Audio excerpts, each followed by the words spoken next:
नमस्कार दोस्तों, क्राइम तक में आप सबका स्वागत है। मैं हूं सुप्रतिम बैनर्जी। आप सब जानते हैं अब दिल्ली में एक और श्रद्धा हत्याकांड जैसी वारदात सामने आई है और उस वारदात के सामने आने के बाद एक बार फिर से बीइंग अ क्राइम रिपोर्टर हम सारे लोगों की सक्रियता काफ़ी बढ़ गई है, क्योंकि उस मामले की तफ्तीश में एक से बढ़कर एक जानकारियां सामने आ रही हैं, सारी इन्फॉर्मेशन सामने आ रहे हैं और हम उसे कवर करने में लगे हुए हैं। आज तक का जो प्राइम टाइम क्राइम शो है वारदात, जिसके लिए मैं काम करता हूं, उस शो में भी हम लगातार अब इस नए मर्डर केस को लेकर लोगों को खबरें दिखा रहे हैं, प्रोग्राम दिखा रहे हैं। तो उसी सिलसिले में इन दिनों मेरी मसरूफियत, यानी मैं थोड़ा ज़्यादा बिजी भी हूं, तो खैर, और उसी के बीच से समय निकालकर आप लोगों के बीच हाजिर हूं हमेशा की तरह अपनी क्राइम की कहानी के साथ। और लेकिन इस व्यस्तता के बावजूद जो कहानी आज मैं आप सबको सुनाने वाला हूं, उस कहानी को सुनकर आपको पुलिस के इन्वेस्टिगेशन के बारे में बहुत ही पॉजिटिव फीलिंग आएगी और लगेगा कि वाकई साइंस और पुलिस ये दोनों मिलकर जब एक साथ काम करते हैं, कहने का मतलब ये कि जब फॉरेंसिक एक्सपर्ट्स और पुलिस वाले जब एक साथ काम करते हैं तो किसी केस का रिजल्ट कितना पॉजिटिव और कितना शानदार निकल सकता है, ये इस केस को देखने, समझने और सुनने के बाद आपको पता चलेगा। तो आइए शुरुआत करते हैं। यह घटना 9 और 10 सितंबर 2021 की है। 9 और 10 सितंबर की रात को मुंबई के साकीनाका इलाके में एक सुनसान जगह पर एक महिला बुरी तरह जख्मी हालत में पड़ी हुई मिलती है। लोगों की नज़र जब इस लहूलुहान महिला के ऊपर जाती है तो लोग फौरन पुलिस को फ़ोन करते हैं। पुलिस भी मौके पर पहुंचती है और लोग तो खैर वहां मौके पर थे ही। सभी मिलकर उस महिला को इलाज के लिए पास के सरकारी अस्पताल में लेकर जाते हैं। लेकिन उस महिला की हालत देखकर अस्पताल के डॉक्टर भी सहम जाते हैं, क्योंकि वो महिला बहुत बुरी तरह से जख्मी है और उसके जिस्म के तमाम अंगों से बहुत ज़्यादा खून बह रहा था और वो उसकी हालत बहुत ख़राब थी।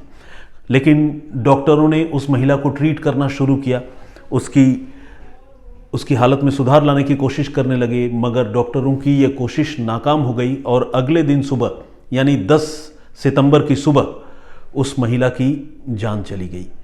और इस तरह से लोगों की और पुलिस वालों की कोशिश जो है वो नाकाम हो गई और एक महिला का मुंबई के साकीनाका इलाके में कत्ल हो गया।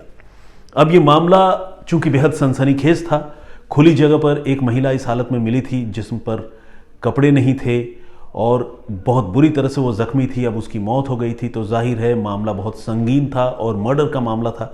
पुलिस ने अब इस मामले की तफ्तीश शुरू की और इस सिलसिले में आईपीसी की धारा 376 यानी मर्डर, माफ़ कीजिएगा रेप, और 302 यानी मर्डर के तहत पुलिस ने केस दर्ज किया। इसी के साथ पुलिस ने उस लाश का पोस्टमार्टम भी करवाया और पोस्टमार्टम में और भी शॉकिंग बातें सामने आई। डॉक्टर्स ने पुलिस को यह बताया, पोस्टमार्टम करने वाले जो फॉरेंसिक मेडिसिन के एक्सपर्ट्स होते हैं, उन्होंने पुलिस को यह बताया कि महिला के साथ बलात्कार किया गया था और न सिर्फ बलात्कार किया गया था बल्कि उसके प्राइवेट पार्ट में बहुत ही शार्प एज्ड चीज़ डाल दी गई थी। चाहे वो चीज़ कोई रॉड जैसी, लोहे की रॉड जैसी चीज़ हो या नाइफ जैसी चीज़ हो, ऐसी कोई चीज़ डाली गई थी जिसकी वजह से उसके जो प्राइवेट पार्ट है वो बुरी तरह से न सिर्फ बाहर से बल्कि अंदर से भी ज़ख्मी हो गए थे और इतना इंटरनल ब्लीडिंग और हेमरेज हुआ कि उस महिला की जान नहीं बचाई जा सकी। तो ये फाइंडिंग थी मेडिकल एग्जामिनेशन की जो पुलिस को पता चली और पुलिस ने इस मामले की जांच इसी एंगल से शुरू की कि कोई ऐसा अटैकर, कोई ऐसा रेपिस्ट इस महिला के ऊपर उसने धावा ज़रूर बोला था। अब उसकी पहचान करना और उसे गिरफ्तार करना पुलिस के लिए चुनौती थी और पुलिस अब इसी मामले में तफ्तीश कर रही थी। तो खैर, मुंबई पुलिस ने जब जांच करने की शुरुआत की तो पुलिस ने जहां पर वो महिला जख्मी हालत में पड़ी हुई मिली थी उसके आसपास के इलाके में नज़र दौड़ाई पुलिस चाहती थी कि कोई सीसीटीवी फुटेज अगर वहां का पुलिस के हाथ लगे तो पुलिस उस गुनहगार को पकड़े, सीसीटीवी फुटेज के जरिए उसको आइडेंटिफाई करे, पहचान करे उसकी। लेकिन पुलिस को निराश होना पड़ा, क्योंकि जिस जगह पर जो एग्जैक्ट प्लेस ऑफ ऑकरेंस है, जहां पर वो महिला बुरी हालत में पड़ी हुई मिली थी, उस जगह पर कोई सीसीटीवी कैमरा नहीं था। लेकिन हाँ, पुलिस ने जब धीरे धीरे उस एरिया के आसपास के सराउंडिंग में सीसीटीवी फुटेज को स्कैन करना शुरू किया तो पुलिस को 9 और 10 सितंबर 2021 की रात को मौका वारदात से थोड़ी दूरी पर एक सीसीटीवी कैमरे में एक शख्स संदिग्ध हालत में गुजरता हुआ दिखा। और ये जो है एक छोटा क्लू था जिस क्लू के सहारे अब पुलिस को इस मामले को सॉल्व करना था। लेकिन पुलिस के सामने चुनौती यह भी थी कि जो सीसीटीवी फुटेज पुलिस को मिला था वो बिल्कुल ब्लर था, साफ नहीं था, और जो भी शख्स वहां से गुजरता हुआ रात के अंधेरे में दिख रहा था उसका चेहरा जो है वो भी साफ साफ दिखाई नहीं दे रहा था, विजिबल नहीं था। लेकिन जब ये फुटेज पुलिस के हाथ लगा और पुलिस ने इस मामले की तफ्तीश आगे बढ़ाई तो पुलिस ने उस इलाके में जो पुलिस के अपने मुखबिर हैं उन मुखबिरों से पुलिस ने बातचीत शुरू की। कुछ ऐसे चश्मदीदों की तलाश शुरू की जिन्होंने इस संदिग्ध शख्स को मौका वारदात की तरफ जाते हुए देखा था। कुछ ऐसे चश्मदीदों को पुलिस ढूंढने की कोशिश कर रही थी जिन्होंने उस पीड़ित महिला को उस मौके पर आइडेंटिफाई किया हो या देखा हो। और ये जो पुलिस की कोशिश थी उस कोशिश का भी नतीजा निकला। कुछ एक चश्मदीद पुलिस को ऐसे मिले जिन्होंने 2 बातें कंफर्म की। एक तो ये बताया कि ये जो शख्स है जो सीसीटीवी कैमरे में नजर आ रहा है ये उस महिला का जानकार है। ये एक बहुत इंपॉर्टेंट इंफॉर्मेशन था। और दूसरी जो इंफॉर्मेशन या जानकारी चश्मदीदों के हवाले से और मुखबिरों के हवाले से पुलिस को मिली वो जानकारी ये थी कि ये जो आदमी है इसका नाम मोहन चौहान है। तो एक तरह से देखा जाए तो इस मामले का जो प्लेटफॉर्म होता है इन्वेस्टिगेशन का वो तैयार हो चुका था, यानी उसकी बुनियाद पड़ चुकी थी, क्योंकि जो संदिग्ध आदमी था उसकी पहचान साफ हो गई थी, नाम पता चल गया था और ये भी पता चल गया था कि ये संदिग्ध आदमी जो है ये उस पीड़ित महिला का, विक्टिम जिसकी मौत हो गई, उसका जानकार था। तो ये इंफॉर्मेशन जो है पुलिस के लिए काफ़ी अहम थी। लेकिन अब पुलिस को इस मामले को प्रूफ भी करना था, यानी सिर्फ सीसीटीवी फुटेज में वो धुंधली सी तस्वीर के सहारे पुलिस किसी को भी गुनहगार नहीं ठहरा सकती है। तो इसीलिए पुलिस को जब गुनहगार को गुनहगार ठहराना पड़ता है, सजा दिलानी होती है, तो पुलिस को सबूतों की दरकार होती है। और अब उस सबूत की तलाश पुलिस को जारी थी। तो एक इकलौते क्लू कह लीजिए या एक इकलौते सबूत के तौर पर पुलिस के पास एक सीसीटीवी का क्लिप था जिसमें वो संदिग्ध आदमी मोहन चौहान सड़क से गुजरता हुआ दिख रहा था। अब उस क्लू के सहारे पुलिस ने तफ्तीश आगे बढ़ाई और तफ्तीश आगे बढ़ाते हुए पुलिस ने उस शख्स के चलने के स्टाइल को एनालिसिस करने का फैसला किया, जिसे मेडिकल लैंग्वेज में कहें या फॉरेंसिक साइंस के लैंग्वेज में कहें, उसके लिए एक नाम है जिसे कहते हैं गैट एनालिसिस टेस्ट। और पुलिस ने यह तय किया कि वो ये जो सीसीटीवी फुटेज मिला है उसके साथ मोहन चौहान नाम का जो संदिग्ध है उसके बॉडी लैंग्वेज की और उसके वॉकिंग स्टाइल का मिलान कराएगी और गैट एनालिसिस टेस्ट के जरिए इस शख्स की पहचान स्टैब्लिश करने की पुलिस कोशिश करेगी। इसी कोशिश में पुलिस ने पहले तो मोहन चौहान को हिरासत में लिया और फिर उसका एक वीडियो शूट किया। आपको जानकर अच्छा लगेगा या आपको एक नई जानकारी मिलेगी, वो ये कि ये वीडियो मोहन चौहान का जो शूट किया गया ये तकरीबन उसी सर्कमस्टांस में शूट किया गया जिस हालात में, जिस सर्कमस्टांस में सीसीटीवी कैमरे ने मोहन चौहान का फुटेज रिकॉर्ड किया था। यानी कम रोशनी, डिस्टेंस तकरीबन उतना ही जिस डिस्टेंस से सीसीटीवी फुटेज ने मोहन चौहान की पहली तस्वीर कैप्चर की थी, ठीक इसी के साथ जितनी दूरी मोहन चौहान ने उस सीसीटीवी कैमरे में तय करता हुआ मोहन चौहान दिख रहा था, उतनी ही दूरी जो है मोहन चौहान को पकड़ने के बाद पुलिस ने उससे चलने के लिए कहा और उतनी ही दूरी का एक वीडियो क्लिप पुलिस ने तैयार किया।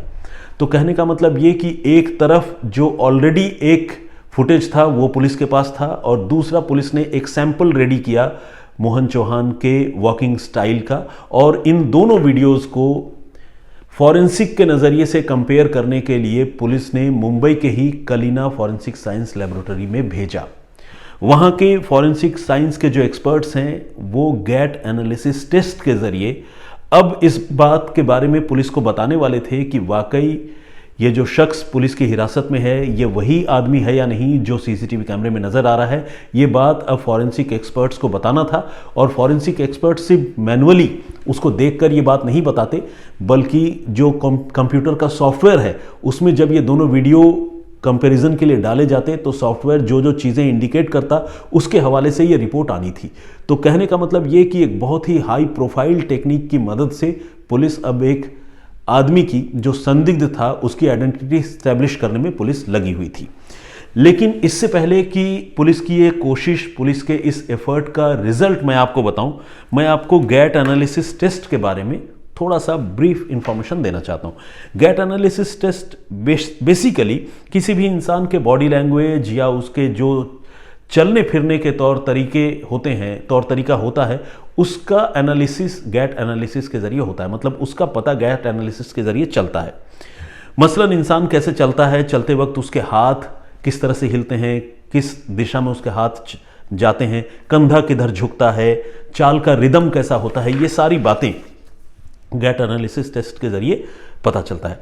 पहले गैट एनालिसिस टेस्ट का ज़्यादातर इस्तेमाल जो है वो मेडिकल एग्जामिनेशन के लिए यानी मेडिकल डायग्नोसिस के लिए ही किया जाता था, जिससे डॉक्टर्स और एक्सपर्ट्स ये पता लगाने की कोशिश करते थे कि कोई भी मरीज जो है उसकी मांसपेशियों में कैसी दिक्कत है, यानी मसल्स से रिलेटेड क्या कोई इशू है या नहीं, नर्व्स यानी स्नायुविक कोई इशू है या नहीं, जिसे हम तंतु कहते हैं शरीर के अंदर जो होते हैं वो, और स्केलेटल यानी किसी इंसान का जो हड्डियों का ढांचा है उसमें कोई प्रॉब्लम है या नहीं।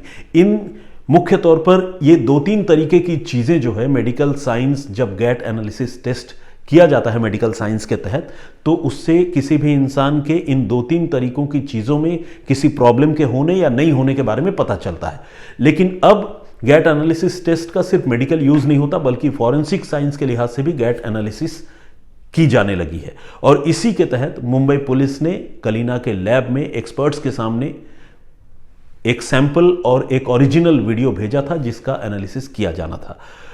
फॉरेंसिक साइंटिस्ट्स ने कलीना के लैब में मोहन चौहान नाम के उस शख्स के उस वीडियो और सीसीटीवी फुटेज का मिलान करवाया, और आपको जानकर हैरानी भी होगी और अच्छा भी लगेगा कि रिपोर्ट जो है वो पॉजिटिव आई। कहने का मतलब ये कि एक्सपर्ट्स ने ये बताया कि जो सीसीटीवी फुटेज में बंदा नज़र आ रहा है और जो मोहन चौहान नाम के एक आदमी को पुलिस ने हिरासत में लेकर उसका जो वीडियो बनाकर हमें भेजा है, ये दोनों वीडियो, सीसीटीवी फुटेज और वीडियो, ये दोनों एक ही आदमी के हैं। और इससे ये बात इस्टेब्लिश हो गई कि उस रात मोहन चौहान उस वक्त मौका वारदात पर मौजूद था और उसकी सीसीटीवी फुटेज जो है वो पुलिस के पास ऑलरेडी एक एविडेंस के तौर पर थी। लेकिन जैसा कि मैंने आपको बताया, दिक्कत ये थी कि सीसीटीवी फुटेज में चूंकि चेहरा बहुत क्लियरली विजिबल नहीं था, तो पुलिस के लिए ये इस्टेब्लिश कर पाना मुश्किल होता कि मोहन चौहान ने वाकई उस घटना को अंजाम दिया है या नहीं। लेकिन अब जब गैट एनालिसिस टेस्ट की रिपोर्ट सामने आ चुकी थी, जिसमें एक्सपर्ट्स ये बता रहे थे पुलिस को कि सीसीटीवी फुटेज में दिख रहा शख्स, वीडियो में कैद हुआ शख्स दोनों एक ही हैं, तो ये एक कंक्रीट एविडेंस पुलिस के सामने इस मामले में सामने आ चुकी थी। और जो एक्सपर्ट्स हैं उन्होंने जब कंप्यूटर सॉफ्टवेयर के ज़रिए दोनों तस्वीरों के बॉडी लैंग्वेज की एनालिसिस की, तो कुछ एक चीज़ें बिल्कुल आइडेंटिकल निकली। कहने का मतलब ये कि हूबहू मिलती हुई नज़र आई। इसमें हेयरलाइन जो है वो बिल्कुल एक जैसी नज़र आई, फोरहेड यानी जिसे हम ललाट कहते हैं या बोलचाल की भाषा में हम माथा भी कहते हैं, वो दोनों का बिल्कुल एक जैसा नज़र आया। और साथ ही जो शोल्डर्स हैं, कंधे, वो भी दोनों वीडियो के दोनों फुटेज के बिल्कुल एक जैसे आइडेंटिकल नज़र आए। और ये जो 3 पैरामीटर थे, ये इस बात को इस्टेब्लिश करने के लिए काफ़ी थे कि दोनों ही तस्वीरें, दोनों ही वीडियो एक ही आदमी के हैं। इसके अलावा फॉरेंसिक एक्सपर्ट्स कुछ और पैरामीटर्स को भी एग्जामिन करना चाहते थे, लेकिन चूंकि रात का वक्त था जब ये तस्वीरें सीसीटीवी में कैद हुई थी, और जो बाद में पुलिस ने सैंपल कलेक्ट किया था वो भी रात के वक्त में ही कलेक्ट करना पुलिस की मजबूरी थी, क्योंकि दिन के उजाले और रात की तस्वीर का कंपैरिजन जो है उतना लॉजिकल नहीं होता। तो रात के अंधेरे में सैंपल भी कलेक्ट किया गया था। तो इसीलिए कुछ एक ऐसे पैरामीटर्स थे जिसको फॉरेंसिक साइंटिस्ट जो है वो एग्जामिन नहीं कर सके, अदरवाइज ये और कंक्रीट एविडेंस के तौर पर ये रिपोर्ट सामने आती। लेकिन खैर, जितनी जानकारी फॉरेंसिक एक्सपर्ट्स ने पुलिस को दी थी वो जानकारी पुलिस के लिए काफ़ी थी। पुलिस ने उन सारी बातों को अपनी चार्जशीट में लिखा और मोहन चौहान नाम के शख्स के खिलाफ पुलिस ने रेप और मर्डर के मामले में चार्जशीट दाखिल की। मैंने आपको बताया है कि ये घटना जो है 9 और 10 सितंबर 2021 यानी 9th and 10th सितंबर 2021 की थी, और जून 2022 नेक्स्ट ईयर 2022 जून में इस मामले में जो सेशन कोर्ट है उसने मोहन चौहान को गुनहगार पाया और गुनहगार पाकर उसे फांसी की सज़ा सुनाई। अभी भी मोहन चौहान जेल में बंद है। आपको पता है लोअर कोर्ट से फांसी हुई है तो वो हाई कोर्ट में अपील करेगा, उसके बाद सुप्रीम कोर्ट जाएगा, फिर दया याचिका होगी, फिर रिवीजन होगा और फिर बहुत सारी लंबी प्रक्रिया है हमारे देश में कानून का। इस बारे में आप सारे लोग जानते ही हैं, बहुत सारे केसेस में हम ये सब सुन चुके हैं। तो मोहन चौहान के साथ अब वो सब कुछ होने वाला है, लेकिन अब तक की जो जानकारी है उसके मुताबिक मोहन चौहान को फांसी की सज़ा हुई है और वो जेल में बंद है। और फांसी की सज़ा होने के पीछे जो सबसे अहम वजह या जो सबसे अहम सबूत पुलिस के पास था वो गैट एनालिसिस टेस्ट का रिपोर्ट ही था। और ये अपने आप में पूरे महाराष्ट्र का अपने तरह का पहला और इकलौता मामला है जब गैट एनालिसिस टेस्ट के जरिए किसी आदमी को न सिर्फ पुलिस ने पकड़ा, एक्यूज्ड के तौर पर उसे गिरफ्तार किया और उसके बाद चार्जशीट फाइल कर उसे अदालत में गुनहगार साबित करने में भी पुलिस कामयाब रही। तो ये एक जिसे कहते हैं ना कि एग्जाम्पल है और एक नज़ीर है इन्वेस्टिगेशन की, जिसमें पुलिस ने बहुत सक्सेसफुली एक संदिग्ध आदमी को मुलजिम से मुजरिम करार दिलवाया, मतलब एक्यूज्ड से गिल्टी करार देने में, गिल्टी तय करवाने में पुलिस कामयाब रही। तो ये थी आज की कहानी जो मुंबई से थी, जिसके बारे में मैंने आपको बताया, और गैट एनालिसिस टेस्ट जैसी एक टेक्नोलॉजी कितनी कारगर साबित हुई एक गुनहगार को सज़ा दिलाने में, उसके बारे में आपसे मैंने जानकारी शेयर की। आई होप आपको ये जानकारी, ये कहानी अच्छी लगी होगी। कल जो मैंने आप लोगों को एक स्टोरी सुनाई थी, एक वाक़े के बारे में बताया था, वो वाक़या बिहार के कटिहार का था, जिसमें डकैतों के एक गैंग को पुलिस ने मौका वारदात पर मिले कुछ मुरमुरों, जिसे हम झाल मुढ़ी भी कहते हैं, और मीठी चटनी के ज़रिए जो है पुलिस ने उन डकैतों को पकड़ा था। कैसे वो लीड मिली थी वो अगर आप जानना चाहते हैं, अगर आप में से किसी ने वो स्टोरी नहीं सुनी हो तो प्लीज़ मेरे प्रीवियस वीडियो में जाकर वो स्टोरी सुन सकते हैं। और उस वीडियो में जिन लोगों ने कमेंट किया है उनमें से कुछ लोगों के नाम और कमेंट्स जो हैं मैं अभी हमेशा की तरह पढ़ने वाला हूँ, तो प्लीज़ बी विथ मी। संतोष गुश्ता जी ने कमेंट किया है, इन्होंने हेलो सर लिखा है और गॉड ब्लेस यू लिखा है, थैंक यू वेरी मच। मानव चौहान जी का भी कमेंट आया है, इन्होंने लिखा है कि वीडियो थोड़ी छोटी रखनी चाहिए, शॉर्ट करें। और इन्होंने ये भी कहा है कि स्टाइल की खैर उन्होंने तारीफ़ की और थोड़ा सा रिपीटेशन से मुझे बचने का उन्होंने सुझाव दिया है। तो खैर वीडियो अगर आप सारे लोगों को लगता है कि थोड़ा और छोटा होना चाहिए तो आई एम कंफर्टेबल, मैं उसको और शॉर्ट करके आप लोगों को सुना सकता हूँ। जयेश के मोदी ने भी वीडियो की तारीफ़ की है और उन्होंने कहा you are a good story teller, thank you very much Jayesh ji. User MR8PR something के नाम से एक आईडी है, उन्होंने बहुत सारे इमोजीज भेजे हैं और विश किया है, thank you very much.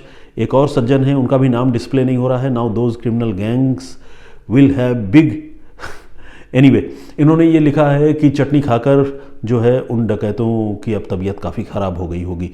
Vinod बिस्ता के नाम से एक आईडी है और इन्होंने लिखा है कि मेरी कहानियाँ सुनने की अब उनको आदत हो गई है, थैंक यू वेरी मच इस कॉम्प्लीमेंट के लिए। एक सज्जन हैं TS टेस्ट नंगपो, जैसा मैंने आपको बताया कि मैंने कल भी शायद इनके नाम का जिक्र किया था, लेकिन मैं इनके नाम को सही तरीके से पढ़ नहीं पाया क्योंकि ऑब्वियसली ये तिब्बत से हैं और इनके नाम का एग्जैक्ट स्पेलिंग जो है मैं रिट्रीव नहीं कर पा रहा हूँ, समझ नहीं पा रहा हूँ। ये पेरिस से हमें देखते हैं, आई लव इंडिया इन्होंने लिखा है, थैंक यू वेरी मच, बहुत बहुत धन्यवाद आपका। प्रवीण जी हैं, नमस्ते भाई जी, धन्यवाद इन्होंने लिखा है। सुरेश परिहार जी उज्जैन से हैं और उन्होंने भी कमेंट किया है, हमेशा करते हैं। संगीता साहू जी, ऋषिकेश कुमार ठाकुर जी का भी कमेंट आया है। दत्तात्रेय अवध जी हमेशा कमेंट करते हैं। एक और सज्जन है, उन्होंने थम्सअप भेजा है लेकिन आईडी में नाम डिस्प्ले नहीं हो रहा है। किरण सेठ जी, इन्होंने सत श्री अकाल बैनर्जी साहिब जी लिखा है, बहुत बहुत धन्यवाद, आपको भी सत श्री अकाल कहता हूँ मैं। योर किचन चैनल, और इन्होंने लिखा है आपका और शम्स सर का आवाज़ संग्रहालय में रखना चाहिए। अरे क्या बात है, थैंक यू वेरी मच इस कॉम्प्लीमेंट के लिए।